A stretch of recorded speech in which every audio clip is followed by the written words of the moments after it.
দিয়ে ইখলাস দীপ্ত আলোচনা নিয়ে আসছেন আজকের অনুষ্ঠানের দাওয়াতি মেহমান বিশিষ্ট ইসলামী চিন্তাবিদ হযরত হাফেজ মাওলানা মুফতি আল আমিন হুসাইন জিহাদি, ইমাম ও খতিব চাঁদপুর বাজার কেন্দ্রীয় জামে মসজিদ। হযরতকে তথ্য উপাত্ত দিয়ে ইখলাস দীপ্ত আলোচনা উপস্থাপন করার জন্য মাহফিল ইন্তজামিয়া কমিটির পক্ষ থেকে সবিনয় অনুরোধ জ্ঞাপন করছি।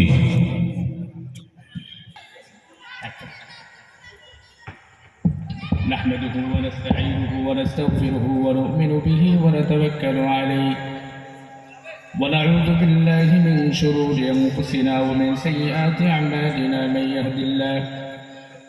يهد الله فلا مضل له ومن يضلله فلا هادي له وأشهد أن لا إله إلا الله وحده لا شريك له ونشهد أن سيدنا وسندنا ونبينا وشفيعنا وحبيبنا وطبيب قلوب ربنا ومرشدنا ومولانا محمدا عبده ورسوله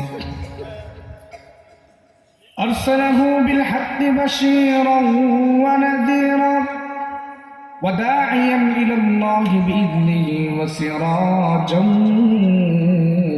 وقمرا منيرا فقد قال الله تبارك وتعالى في آية القرآن الكريم قل هل يستوي الذين يعلمون والذين لا يعلمون وقال النبي صلى الله عليه وآله وسلم خيركم من تعلم القرآن وعلمه أو كما قال النبي عليه الصلاة والسلام الحمد لله আল্লাহ পাকের অশেষ মেহেরবানি যে আল্লাহ পাক রব্বুল ইজ্জত আপনাকে আমাকে আল্লাহ পাকের বিধান ও নির্দেশ মাগরিবের নামাজের পরে এমন একটি মুফতি মজলিসে আসা এবং বসা মাদ্রাসা তালিমুস সুন্নাহ এর হাফেজ ছাত্রদের পাকের প্রধান উপরোক্তি আজকের এই মুফতি মজলিসে কোরআন ও হাদিসের এই মুফতি মজলিসে আসা এবং বসা আল্লাহ পাক রব্বুল ইজ্জত আপনাকে আমাকে সে তৌফিক এনায়েত দান করেছেন। এই জন্য সকলে অন্তঃস্থল থেকে একবার শুকরগুজার আদায় করি আলহামদুলিল্লাহ। পবিত্র কোরআন কারীম থেকে একটি আয়াত কারীম তেলাওয়াত করেছি। বিশ্ব নবী, শেষ নবী, আখিরি নবী, জিন্দা নবী, হায়াতুন নবী জনাবে মুহাম্মদুর রাসূলুল্লাহ সাল্লাল্লাহু আলাইহি ওয়াসাল্লামের অসংখ্য অগণিত হাদিস শরীফ থেকে একটি হাদিস শরীফ তেলাওয়াত করেছি। আয়াত এবং হাদিসের উপরে অল্প সময়ের মধ্যে কিছু কথা আমাকে বলা এবং আপনাদের সকলকেই আমলের নিয়তে শোনা তৌফিক দান করুক আল্লাহ পাক রব্বুল ইজ্জত। পবিত্র কোরআনুল কারীমে আল্লাহ পাক রব্বুল ইজ্জত বলেন কুল হাল ইয়াসতাবিল লাযীনা ইয়া'লামুনা ওয়াল লাযীনা লা ইয়া'লামুন ইন্নামা ইয়াতাযাক্কারু উলুল আলবাব। আল্লাহ তাআলা বলেন যারা জানে আর যারা জানে না তারা কখনো সমান হতে পারে না। এই জানার ব্যাখ্যা হলো ইবনে কাসির রাহমাতুল্লাহ আলাইহি বলেন যে কোরআন কারীমের এই পাণ্ডিত্যের জ্ঞান, এই কোরআনের এই জ্ঞান, কোরআনের এই ইলম যার মধ্যে আছে সে এবং যার মধ্যে নাই সে, এই দুজন কি হতে পারে না? সমান হতে পারে না। আবার আপনার নবী হাদিস শরীফের মধ্যে বলেন قال النبي صلى الله عليه وآله وسلم خيركم من تعلم القرآن وعلمه। কোরআন কারীম যে শিক্ষা অর্জন করে এবং যে শিক্ষা দেয়, যে শিক্ষা অর্জন করে তারও দাম এবং যে শিক্ষা অর্জন করে তারও বড় দাম, যে শিক্ষা দেয় তারও বড় দাম এবং যে শিক্ষা অর্জন করে তারও বড় দাম। কেমন দাম? ব্যক্তির কোনো দাম নাই, তবে কোরআনের পাণ্ডিত্যের জ্ঞান আমি অর্জন করেছি বলবি আমার বড় দাম, আমার বড় সম্মান, আমার বড় আজমত, আমার বড় গুরুত্ব, আমার কথাগুলো মানুষ বড় গুরুত্ব সহকারে শুনে, কারণ এগুলো আমার কথা না, এগুলো কার কথা? আল্লাহর কথা, কোরআনের কথা। এই কোরআনের ছোঁয়া যার সাথে লেগে যাবে তার ওই দাম বেড়ে যাবে। এই কোরআনের সাথে সম্পর্ক লেগেছে মাদ্রাসা, মাদ্রাসার বড় দাম। রঙে রং তুলি দুনিয়া কত বড় বড় ঘর আছে, ওগুলোর কোনো দাম নাই, কিন্তু টিনের ঘর, ছোট আকারে ঘর, কিন্তু এই ঘরের বড় দাম। কোরআনের সাথে সম্পর্ক লাগার কারণে এই ঘরটার দাম বড় বেড়ে গেছে। দুনিয়াতে কত দামি দামি কাঠ আছে, কাষ্ঠ আছে, ওগুলোর কোনো দাম নাই, কিন্তু কোরআনের সাথে সম্পর্ক রাখার কারণে রেহাল বড় দাম বেড়ে গেছে, বড় দাম বেড়ে গেছে। হঠাৎ করে যদি কোনো বিবেকবান বুদ্ধিমান মানুষের হাত থেকে যদি এই রেহাল বা এই কাষ্ঠ যদি হাত থেকে পড়ে যায়, অথবা যদি পায়ের সাথে লেগে যায়, বেয়াদবি হয়েছে, কোরআনের সাথে অবমাননা হয়েছে, কারণে সাথে সাথে সালাম প্রদান করে দেয়, কারণে কোরআনের সাথে এটার সম্পর্ক লেগেছে, তাআল্লুক হয়েছে, এটার দাম বড় বেড়ে গেছে। দুনিয়াতে কত কাপড় আছে, কত বড় দামি দামি কাপড় আছে, কত দামি কাপড়, কত সুন্দর কাপড়, ওগুলোর কোনো দাম নাই, ওগুলো পরে গেলেও মানুষ সালাম করে না। কিন্তু কোরআনের উপর যে গিলা প্রচ্ছদ আছে, আবরণ ডাকনা আছে, এটা যদি পরে যায়, এটাকে মানুষ চুম্বন করতে কখনো দেরি করে না। এই কারণে ব্যক্তির বড় দাম, ব্যক্তির সাথে কোরআনের সম্পর্ক হয়েছে, কোরআনের তাআল্লুক আছে, এ কারণে ব্যক্তির বড় দাম। আমার আপনার নবীর হাতে করে সাহাবায়ে কেরাম, হাতে করে সাহাবায়ে কেরামদের দাম বড় বেড়ে গেছে, কারণ হলো তাদের সাথে কোরআনের বড় সম্পর্ক, বড় তাআল্লুক। কোরআনের সাথে সম্পর্ক লাগার কারণে সাহাবায়ে কেরামদের দাম বেড়ে গেছে। সৌদি আরব দেশ বড় সম্মানের দেশ, অন্যান্য দেশ মানুষ এতটা স্মরণ করে না, কিন্তু সৌদির দেশের কথা মহাব্বতের সাথে অন্তর থেকে দিল দিয়ে স্মরণ করে। এই কারণে এখানে কাবা, বাইতুল্লাহ ঘর, আল্লাহর ঘর জিয়ারত করার জন্য মুসলমান যায়, কারণ এই ঘরের সাথে কোরআনের সম্পর্ক। এই যে তালিমুস সুন্নাহ মাদ্রাসা, তালিমুস সুন্নাহ মাদ্রাসা, কোন বিবেকবান মানুষ সারা দুনিয়ায় বড় বড় দামি দামি ঘরের মধ্যে গান বাদ্যযন্ত্র, গুনাহ, অশ্লীল বেহায়াপনার কাজ করবি, কিন্তু কখনো কোনো বিবেকবান মানুষ এই মাদ্রাসা তালিমুস সুন্নাহ, এই ফ্ল্যাটে, এই ঘরে, এই কামরায় গিয়ে কখনো গুনাহ করার মন মানসিকতা তার মধ্যে পয়দা হবে না। এই সম্মান কেন? সম্মান হলো কোরআনের সাথে তাআল্লুক আর সম্পর্ক থাকার কারণে। কোরআনের সাথে তাআল্লুক আর সম্পর্ক লাগার কারণে বান্দার দাম কত বেড়ে যায়, দুনিয়ারও দাম বেড়ে যায়, আখিরাতের বড় দাম বেড়ে যায়। যুগশ্রেষ্ঠ একজন আলেম ছিলেন আব্দুল্লাহ ইবনুল মুবারক রাহমাতুল্লাহ আলাইহি। এত বড় মাপের আলেম, হাদিস বিশারদ, যুগশ্রেষ্ঠ আলেম, এত বড় মাপের একজন আলেম আব্দুল্লাহ ইবনুল মুবারক রাহমাতুল্লাহ আলাইহি সারা রাত ইবাদত বন্দি করতেন, এত পরিমাণ ইলমের পাহাড় তার ভিতরে। আব্দুল্লাহ ইবনুল মুবারক রাহমাতুল্লাহ আলাইহি ইন্তেকালের পরে তারই বাড়ি পাশে একজন কামার ব্যক্তির বাড়ি ছিল, তার ইন্তেকাল হয়ে গেল। একদিন, দুদিন, 3 দিন এক বুজুর্গ ব্যক্তি আবার মুরাকাবায় মুশাহাদায় অথবা স্বপ্ন যুগে দেখতে পাইলেন এই আব্দুল্লাহ ইবনুল মুবারক রাহমাতুল্লাহ আলাইহি চাইতে কামার ব্যক্তি বড় জান্নাত পেয়েছে। বুজুর্গ ব্যক্তির ঘুম ভেঙে গেছে, বছরের নামাজ আনতে আবার দৌড়ায় কামারের বাড়িতে। কামারের বাড়ি দরজার সামনে গিয়ে করোনা যে কি আছো, বাড়ির ভিতরে কে আছে, আবার ঘরের ভিতর থেকে কামার ব্যক্তির স্ত্রী বের হয়, আমি আসি, আপনার স্বামী এমন কি আমল করেছে, আপনার স্বামী এত বড় মাপের জান্নাত কেন পেয়েছে, তার কিছু গুণগান বলুন। যুগশ্রেষ্ঠ একজন আলেম আব্দুল্লাহ ইবনে মুবারক রাহমাতুল্লাহ আলাইহির মতো বড় আলেম এই যুগের মধ্যে আর কেউ নাই। আব্দুল্লাহ ইবনে মুবারক রাহমাতুল্লাহ আলাইহি চাইতে আপনার স্বামী বড় মাপের জান্নাত পেয়েছে, কেন পেয়েছে কারণ দেখ। মুরাকাবা মুশাহাদাই বুজুর্গ ব্যক্তি আব্দুল্লাহ ইবনে মুবারক রাহমাতুল্লাহ আলাইহি জিজ্ঞাসা করেছিল, শেখ আপনার সাথে আল্লাহর আচরণ কেমন, আল্লাহ আপনাকে কেমন জান্নাত দিয়েছে? আব্দুল্লাহ ইবনে মুবারক রাহমাতুল্লাহ আলাইহি বলে, আল্লাহ আমাকে জান্নাত দিয়েছে বড় মাপের, কিন্তু আমার বড় দুঃখ,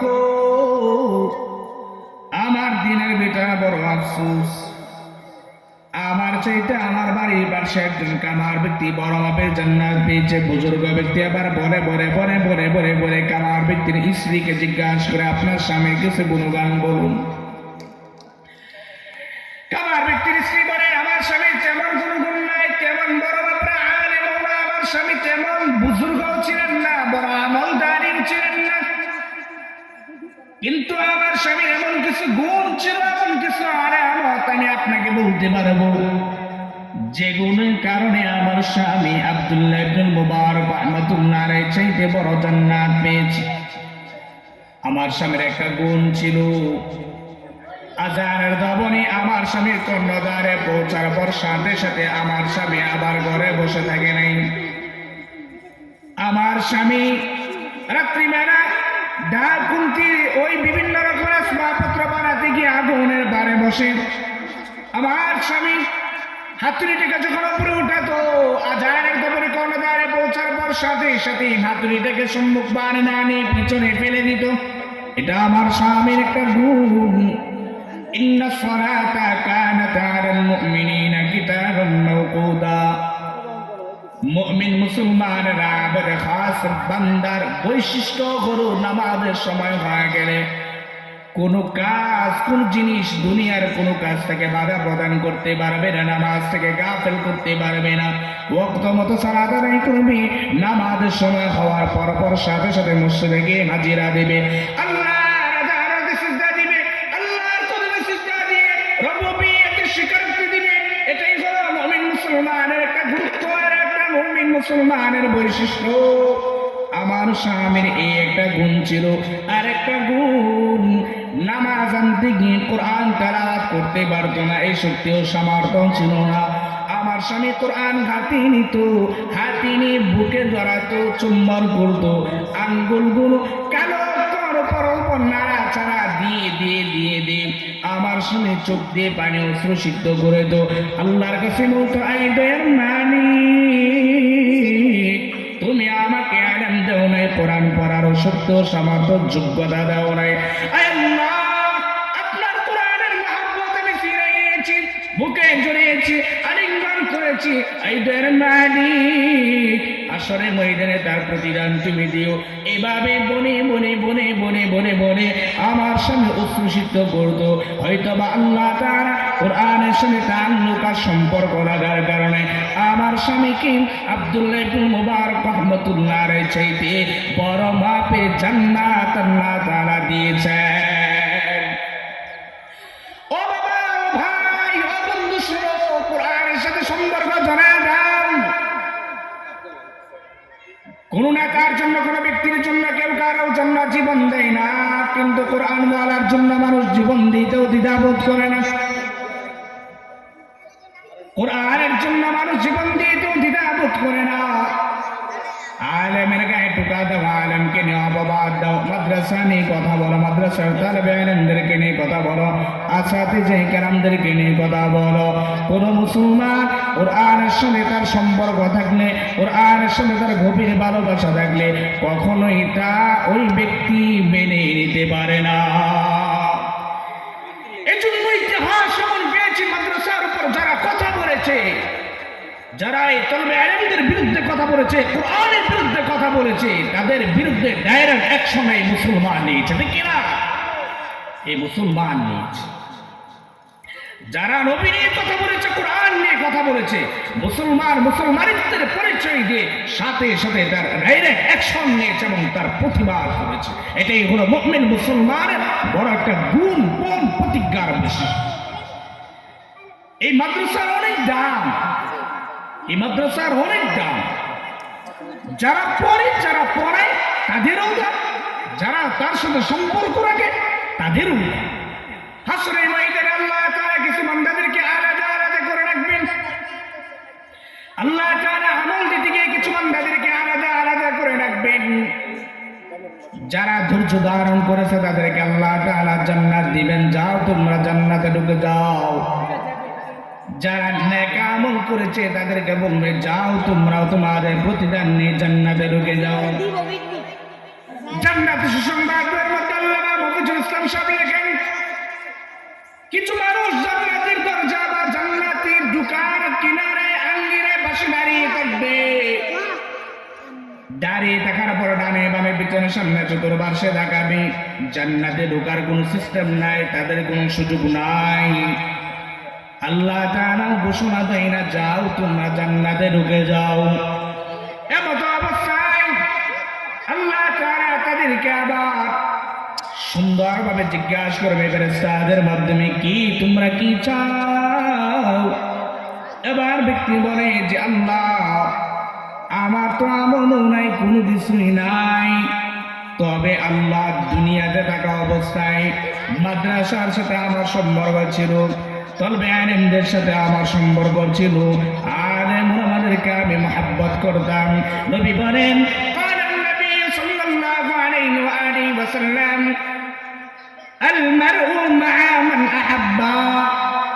দুনিয়াতে যার সাথে যার সম্পর্ক ছিল, যার সাথে যার তাল্লুক ছিল, হাসরের ময়দানে আল্লাহ তাআলা তার সাথী তার হাসর নাসর করাবেন। এরপরে হাসরের ময়দানে আল্লাহ তাআলা বলবে, যাও এবার তুমি কি চাও, তুমি কি চাও? বলবে, আল্লাহ আমার তো আমল নেই, আমার বন্দেগী নেই, কোনো কিছুই নাই। আল্লাহ তাআলা তখন উসিলা খুঁজবে, দেখবে বান্দার একটা সন্তান মাদ্রাসায় পড়াইছে, কোরআনের সুশিক্ষায় শিক্ষিত বানাইছে, কোরআনে জ্ঞান অর্জন করাইছে, কোরআনের অর্জন করানোর সাহায্য সহযোগিতা করেছে, অথবা মাদ্রাসা চালানোর জন্য এতিম ও অসহায় মিসকিন চলতে গিয়ে তাদের কিতাবের ব্যবস্থা করেছে, কোরআনের ব্যবস্থা করেছে, খাতা কলমের ব্যবস্থা করেছে। আল্লাহ তাআলা এর উসিলা বানিয়ে বানিয়ে এই ব্যক্তিগুলোকে জান্নাতে ঢুকায় দিবে। ঈসা রূহুল্লাহর একটা বড় মুআজিজা ছিল। ঈসা আলাইহিস সালাতু ওয়াস সালামের বড় একটা মুআজিজা হলো কবরের সামনে দাঁড়িয়ে যখন বলতেন, কুম বিইذنিল্লাহ, এ কবরবাসী দাঁড়িয়ে যাও। কবরস্থ ব্যক্তি সরাসরি ভাবে ঈসা আলাইহিস সালাতু ওয়াস সালামের সম্মুখে দাঁড়িয়ে যে একদিন পয়গম্বর ঈসা আলাইহিস সালাতু ওয়াস সালাম কবরস্থর পাশে দিয়ে অতিক্রম করে দিয়েছেন। অতিক্রম করতে গিয়ে আবার একটা কবর থেকে সুন্দর সুঘ্রাণ বের হচ্ছে, মেশকে আম্বরের চাইতে বড় সুঘ্রাণ। এত সুন্দর সুঘ্রাণ ঈসা আলাইহিস সালাতু ওয়াস সালামের নাকে আসার পর এবার পয়গম্বর ঈসা আলাইহিস সালাতু ওয়াস সালাম এই কবরস্থ ব্যক্তির কবরের পাশে দাঁড়িয়ে কুম বিইذনিল্লাহ বলে কবরস্থ ব্যক্তিকে দাঁড় করান।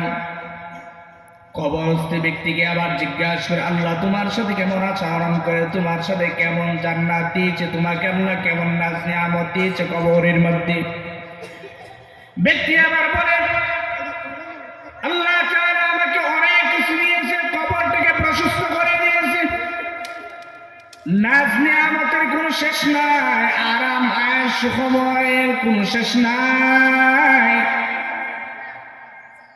এবার পয়গম্বর ঈসা আলাইহিস সালাতু ওয়াস সালাম বলেন, তার কারণ কি?